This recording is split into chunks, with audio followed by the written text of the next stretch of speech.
Alright, the sun's shining right in my eyes, but if I put on my sunglasses, it'll blow out the camera, so I'll just have to deal with it for however long it takes for me to shoot this video. Hello, Internet, and welcome to the final year-end vlog for 2025. For the first time since I started doing this weird tradition back when I thought YouTube could actually be a viable career option, I actually made it to all 6 days. Yay! Now, 2025. There's a lot to unpack. This has definitely been quite the year. It's been a year full of highs and lows, personally, but it would be remiss of me not to acknowledge that this year has probably been absolutely terrifying for the more vulnerable members of our population, particularly here in the United States. I mean, I could point to any number of news stories that have been dominating the airwaves and the numerous decisions by people in power desperate to squeeze a quick buck out of wherever they can. And I have to be very careful not to go on much further of a rant than that due to a particularly draconian social media policy my job makes me agree to. But suffice to say, those of you who've been feeling anxious throughout this year, I'm right there with you. I say this as a second-generation Venezuelan American who doesn't know any Spanish whatsoever. I believe the term is a no sabo kid.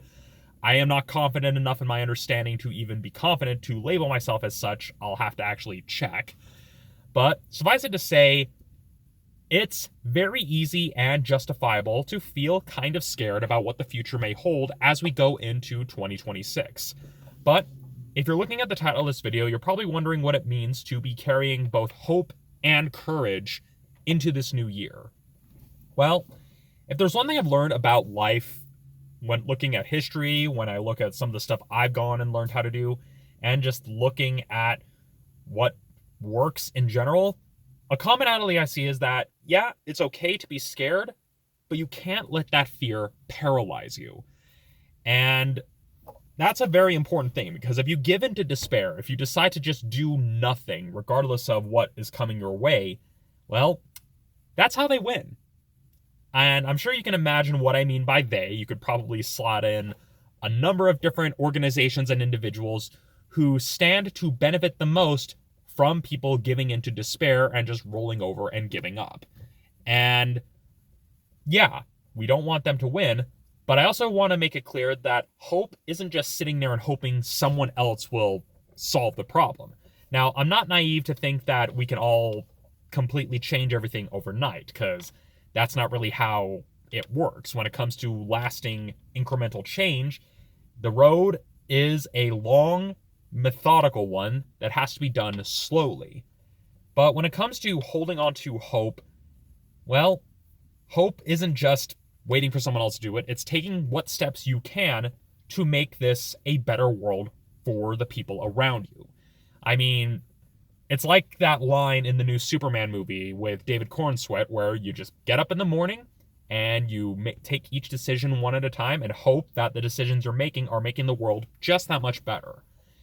And when it comes to carrying courage, well, that leads to another important part of it, is that sometimes if you're wanting to make a better world, if you're wanting to stand up for what you believe in, for what you hold true to yourself as part of your principles, as part of your moral compass, that sometimes means doing the scary thing. Whether that means standing up to a coworker who's particularly toxic, or even just not going along with a certain decision at your workplace because it goes against your principles. That's how I feel about how my job is trying to force us to use AI. And for context, I work at a news station, and the fact that they're trying to make news stations use AI should absolutely terrify you.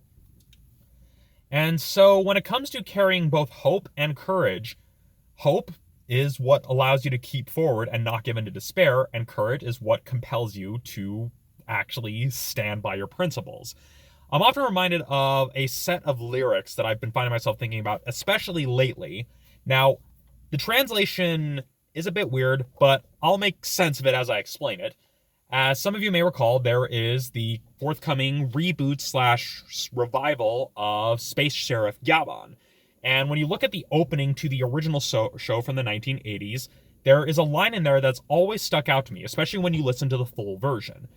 And pretty much the line goes, Gabon abayo namida, Gabon yoroshiku yuki. Now, the rough translation, Gabon is the name of the hero, and so it's a theme song to a superhero show. Of course, they're going to say the heroes' names, but the line itself, roughly translated, means overflowing tears and yoroshiku is usually what you say when you're introducing yourself, like nice to meet you.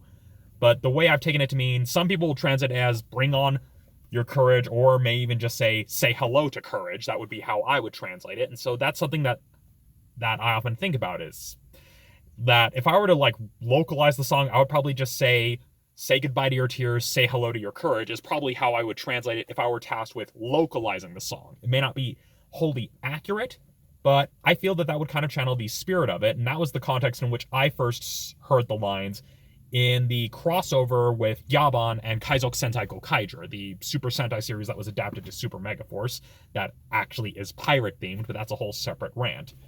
But there's a line later in the song that's kind of part of that same refrain, where it pretty much builds on that same thing, where it says, Yaban, abayoki no Yaban, yoroshiku mirai.